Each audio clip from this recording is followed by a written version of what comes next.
Assalamualaikum sahabat Takwa, kita jumpa lagi nih untuk satu sesi pembahasan mendalam. Takwa Talks with AI when Takwa Talks to Technology. Obrolan ringan menambah ketakwaan. Waalaikumsalam warahmatullahi wabarakatuh. Kali ini kita akan fokus pada satu ayat spesifik dalam surah Al-Baqarah, yaitu ayat ke-14. Ayat ini kan datang setelah serangkaian penjelasan tentang kaum munafik ya, yang dimulai dari ayat 8. Betul sekali sahabat Takwa. Misi kita hari ini adalah mencoba memahami lapisan makna ayat ini, menggali tafsirnya dari para ulama, dan mencari tahu apa pesannya buat kita di zaman sekarang. Ya, ayat ke-14 ini memang kayak sebuah jendela gitu ya, yang membuka pemandangan lebih jelas tentang salah satu ciri khas utama kemunafikan, yaitu sikap bermuka dua. Duplisitas itu ya? Nah, itu dia. Kita akan coba kupas tuntas berdasarkan penjelasan para ahli tafsir terkemuka, sebut saja Imam At-Thabali, Al-Qurtubi, Ibn Katsir, Ar-Razi, dan yang lainnya juga merujuk pada kitab-kitab tafsir mereka. Oke, mantap. Mari kita awali dengan mendengarkan ayatnya terlebih dahulu ya. A'udzubillahi minasyaitonirrajim. Wa idzal laqul ladzina amanu qalu amanna wa idza khalau ila syayatinihim qalu inna ma'akum innama nahnu mustahzi'un. Terjemahannya kurang lebih begini sahabat Takwa. Dan apabila mereka berjumpa dengan orang-orang yang beriman, mereka mengatakan, kami telah beriman. Dan apabila mereka kembali kepada syaitan-syaitan mereka, mereka mengatakan, sesungguhnya kami sependirian dengan kamu, kami hanyalah berolok-olok. Nah, sebelum kita menyelami detail ayat ini, ada baiknya kita pahami dulu posisinya nih dalam rangkaian ayat sebelumnya.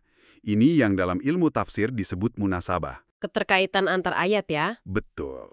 Jadi, ayat 8-13 itu kan udah memaparkan berbagai sifat munafik. Benar-benar, mulai dari pengakuan iman di bibir aja di ayat 8, terus mereka merasa bisa nipu Allah di ayat 9, hati mereka yang sakit di ayat 10. Terus klaim mereka sebagai pembawa damai padahal perusak di ayat 11, 12. Sampai puncaknya di ayat 13, mereka nggak mau beriman sungguh-sungguh kayak para sahabat, malah ngerendahin sahabat dengan sebutan orang-orang bodoh atau sufaha. Nah, persis. Ayat 14 ini datang sebagai ilustrasi konkret, contoh nyata gitu, dari sikap merendahkan dan menipu yang disebut di ayat 13 itu. Oh. Allah seolah memperlihatkan gimana mereka berakting, satu peran waktu sama orang beriman, peran lain waktu balik ke kelompok inti mereka. Jadi ini kelanjutan yang sangat logis, menunjukkan praktik nyata dari sifat-sifat yang udah diurai sebelumnya. Jadi ayat 14 ini kayak bukti atau contoh perbuatan dari mentalitas yang digambarkan di ayat 13 ya. Mereka nuduh orang beriman bodoh, terus ayat ini nunjukin gimana mereka mengekspresikan kerendahan itu dalam tindakan nyata. Pura-pura gitu. Menarik banget kaitannya. Tepat sekali. Terus ada nggak sih latar belakang spesifik atau asbabun nuzul turunnya ayat ini? Ada beberapa riwayat yang disebut para ulama soal ini, sahabat Takwa. Yang paling populer, seperti dinukil oleh Imam Al-Wahidi di kitab Asbabun Nuzulnya, dan juga At-Talabi dari Ibnu Abbas, itu berkaitan dengan Abdullah bin Ubay bin Salul. Wah, tokoh munafik paling terkenal di Madinah itu ya? Betul. Tapi, ini perlu dicatat nih. Sanad riwayat ini dinilai daif atau lemah oleh para ahli hadis. Ini diisyaratkan dalam beberapa ulasan kayak Al-Mawthur atau oleh Ibnu Hajar juga. Oke. Walaupun sanadnya lemah, ceritanya gimana tuh? Mungkin bisa kasih gambaran aja. Boleh. Jadi, diceritakan gini. Suatu hari, Abdullah bin Ubay ini ketemu sama beberapa sahabat utama. Abu Bakar, Umar, dan Ali radhiyallahu anhum. Oke. Sebelum ketemu, katanya sih, dia bilang ke pengikutnya, lihat nih, gimana aku bakal ngadepin orang-orang bodoh ini. Terus dia nyamperin para sahabat. Wah, dia muji Abu Bakar sebagai As-Siddiq, muji Umar sebagai Al-Faruq, muji Ali sebagai menantu Nabi. Pokoknya pujiannya manis banget. Wow, di depan muji-muji gitu ya. Terus? Nah, setelah para sahabat pergi, dia balik ke teman-temannya. Terus nanya dengan bangga gitu. Gimana menurut kalian caraku tadi? Teman-temannya muji dia. Terus dia bilang, kalau ketemu mereka lagi, lakuin kayak yang aku lakuin tadi. Wah. Menurut riwayat ini, setelah para sahabat laporin kejadian ini ke Nabi SAW, baru deh turun ayat 14 ini. Itu satu versi cerita ya. Ada konteks lain nggak yang disebut ulama? Ada juga Imam Ibn Jarir At-Tabari dan Ibn Abi Hatim juga meriwayatkan dari Ibn Abbas. Ada konteks lain yang melibatkan sebagian orang Yahudi di Madinah. Oh, dari kelompok Yahudi. Ya, dikatakan bahwa beberapa dari mereka kalau ketemu sahabat Nabi suka bilang, kami ini seagama loh sama kalian. Tapi, nah ini dia, ketika mereka khalau ila syayatinihim. Kembali ke setan-setan mereka. Iya, yang di sini diartikan sebagai para pemimpin atau tokoh Yahudi, mereka langsung negasin. Sesungguhnya kami ini sama kalian kok, kami cuma ngolok-ngolok aja ke Muhammad dan pengikutnya. Wah, menarik banget. Jadi ada dua latar belakang beda.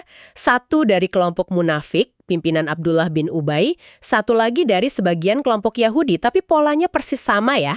Nampilin satu muka di depan, terus muka lain yang bertolak belakang di belakang. Persis. Ini kayaknya menguatkan kalau fokus utama ayat ini emang ke perilaku duplisitas itu sendiri ya, bukan cuma ke satu kelompok spesifik aja ya.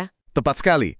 Pola perilaku inilah yang jadi sorotan utama ayat ini. Oke, mari kita bedah lebih dalam nih struktur ayatnya. Bagian pertama, wa idza laqul ladzina amanu qalu amanna.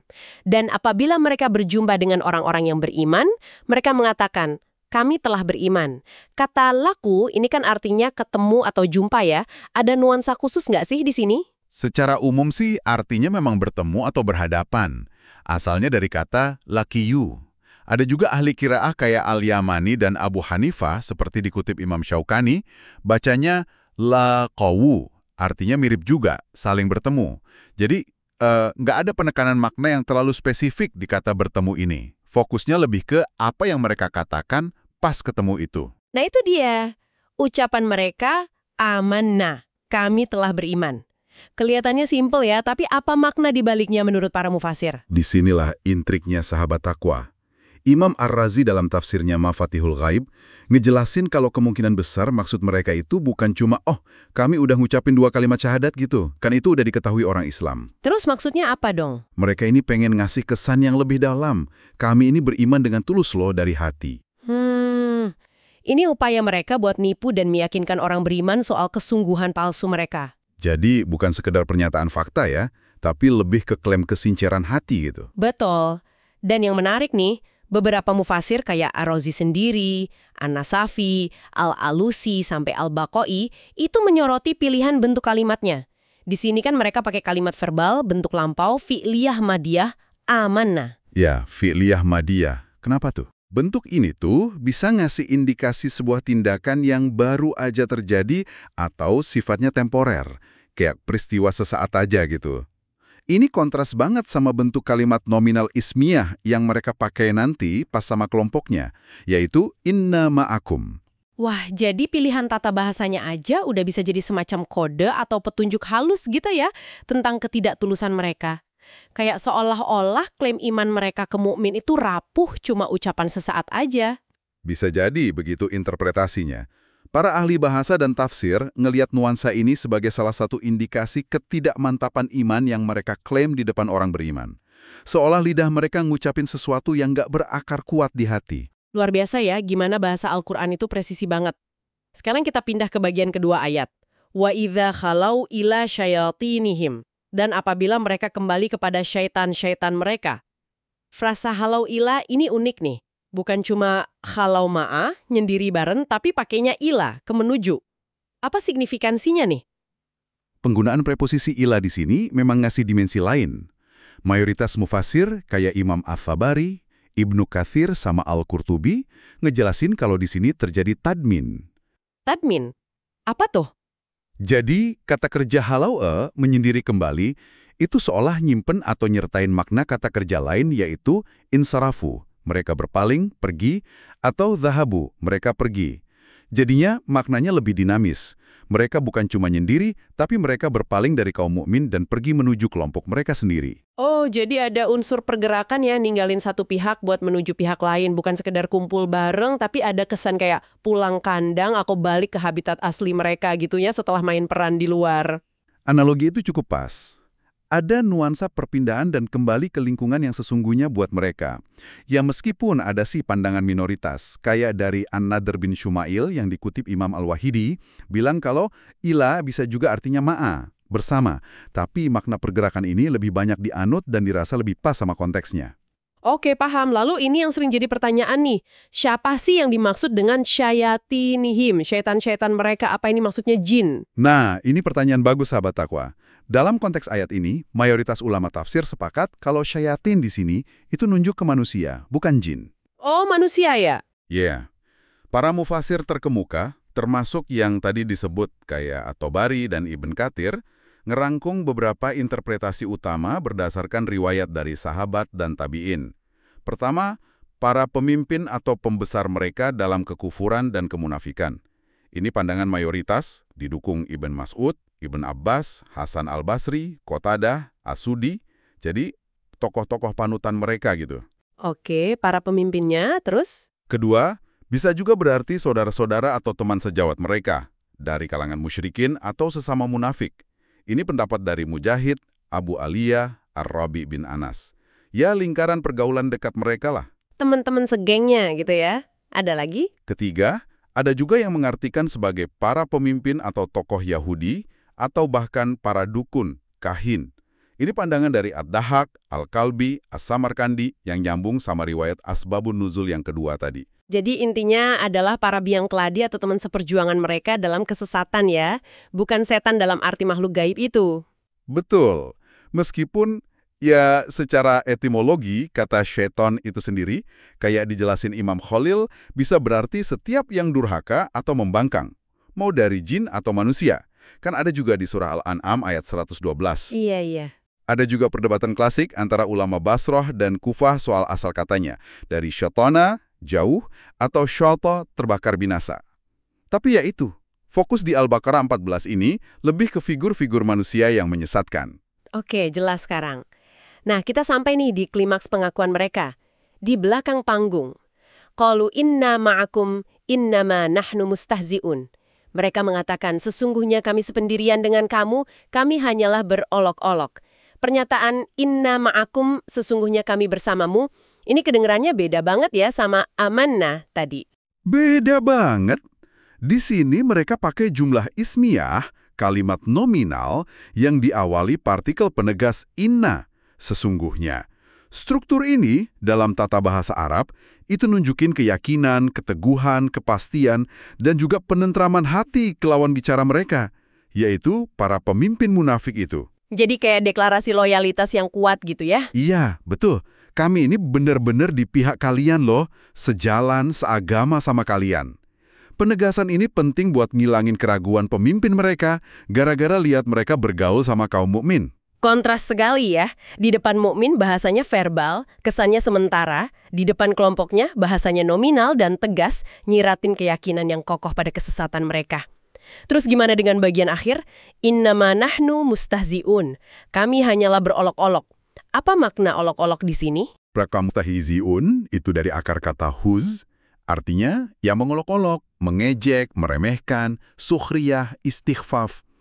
Imam An-Nasafi nyebutin kemungkinan asal katanya dari makna ringan atau cepat. Konteksnya di sini jelas. Mereka ngolok-ngolok ajaran Islam Nabi Muhammad SAW dan para pengikutnya, yaitu kaum mukmin. Terus penggunaan innama itu gimana? Innama di situ ngasih makna pembatasan. Kami ini hanya sekedar ngolok-ngolok kok, nggak ada niat lain. Gimana hubungan antara penegasan kami bersamamu dengan pengakuan kami hanya mengolok-olok ini? Kok kayak nyambung gitu? Para mufasir kayak Ar-Razi, An-Nasafi, Al-Alusi melihat ada hubungan erat nih. Pengakuan bahwa mereka ngolok-ngolok Islam itu fungsinya ada dua, kurang lebih. Pertama, sebagai bukti kesetiaan. Dengan ngerendahin Islam dan pemeluknya, mereka secara nggak langsung ninggiin jalan sesat yang mereka anut bareng pemimpinnya. Ini cara mereka buktiin loyalitas ke kekufuran atau kemunafikan mereka. Oke, bukti setia. Yang kedua? Kedua, sebagai penjelasan atau alibi. Ini kayak jawaban buat pertanyaan tak terucap dari pemimpin mereka. Kalau kalian emang setia sama kita, ngapain bergaul sama orang Islam? Bermanis-manis lagi. Jawaban mereka, tenang aja bos, itu semua cuma sandiwara. Kita cuma mau ngejek dan mainin mereka aja kok. Tafsir Ibnu Abbas dan Qatadah bahkan secara eksplisit nyebutin kalau objek olok-olok mereka ya para sahabat Nabi Shallallahu Alaihi Wasallam. Bener kayak sebuah drama singkat ya, yang ngungkap dua sisi wajah kaum munafik. Di depan panggung, pas ketemu mukmin, mereka pakai topeng iman. Tapi di belakang panggung, pas balik ke kelompoknya, mereka lepas topeng dan nunjukin wajah asli mereka yang penuh kesetiaan pada kesesatan dan penghinaan terhadap kebenaran. Ini ayat yang, nusuk banget ya. Iya, sangat visual penggambarannya. Terus, gimana kita bisa ngambil pelajaran dari sini buat kehidupan kita hari ini, sahabat takwa? Apa relevansinya? Pelajaran utamanya, sahabat takwa, ia tentang bahaya laten dari sifat bermuka dua itu, dan pentingnya integritas. Inti masalahnya kan kesenjangan antara apa yang kelihatan di luar, ucapan, sikap, penampilan, sama apa yang disembunyiin di dalam, niat, keyakinan. Rasanya fenomena ini masih relevan banget ya? Mungkin bentuknya aja yang beda di zaman modern ini. Sangat relevan. Kita bisa lihat cerminannya di berbagai aspek kehidupan kita sekarang.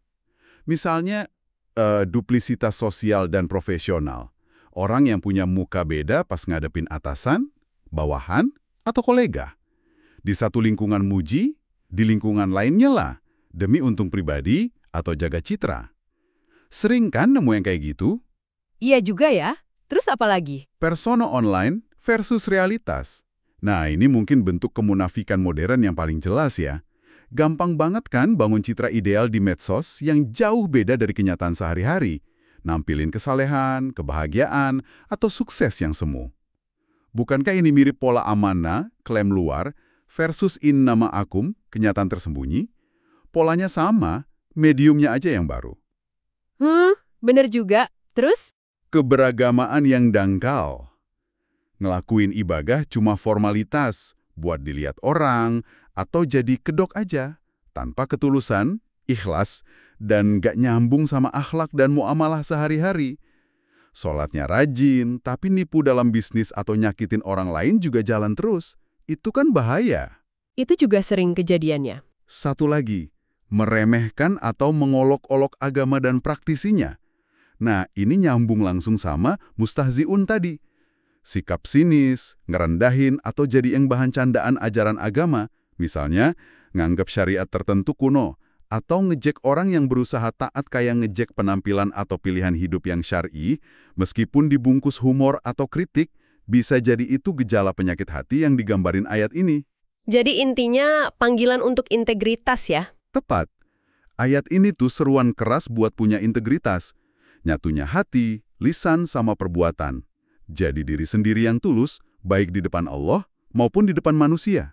Dan kalau sikap bermuka dua ini terus dipiara, dampaknya bisa fatal ya buat diri sendiri, bukan cuma ngerugin orang lain. Tentu saja. Para ulama tafsir, waktu bahas ayat lanjutannya, ayat 15 kan, Allahu yastahzi'u bihim wa yamudduhum fi tughyanihim ya'mahun. Sering ngaitin perilaku munafik ini sama kondisi al-amah, kebutaan mata hati. Kayak yang dibahas Imam Ar-Razi dan Ibnu Katsir. Kebutaan mata hati. Iya, jadi kalau terus-terusan hidup dalam kepura-puraan, hati itu bisa kehilangan kepekaan sama kebenaran. Jadi biasa sama kepalsuan, sampai akhirnya benar-benar buta dari petunjuk. Na'udzubillah. Ya, jadi sahabat takwa, kesimpulan penting dari pembahasan kita tentang Al-Baqarah ayat 14 ini adalah gambaran jelas tentang perilaku duplisitas kaum munafik. Mereka nunjukin wajah iman di depan orang beriman, tapi di belakang layar, mereka negasin loyalitas pada kesesatan dan ngaku kalau interaksi mereka sama mukmin itu cuma olok-olok. Ini jadi peringatan keras buat kita semua akan pentingnya jaga ketulusan, ikhlas, dan integritas dalam tiap aspek hidup kita. Mungkin sebagai penutup ya, ada satu bahan renungan mendalam nih buat kita bawa pulang, sahabat takwa. Ini terinspirasi dari ayat ke-15 yang tadi disinggung. Allah akan membalas olok-olokan mereka dan membiarkan mereka terombang-ambing dalam kesesatan mereka, dalam keadaan buta. Kata yamudduhum di sini. Iya, yamudduhum. Artinya apa tuh? Menurut sebagian mufasir kayak Ar-Razi dan Ibnu Katsir, bisa diartikan Allah ngasih mereka tangguh atau membiarkan imla mereka dalam kesesatan. Dibiarkan. Maksudnya dibiarkan gimana? Nah, coba deh kita renungan sejenak.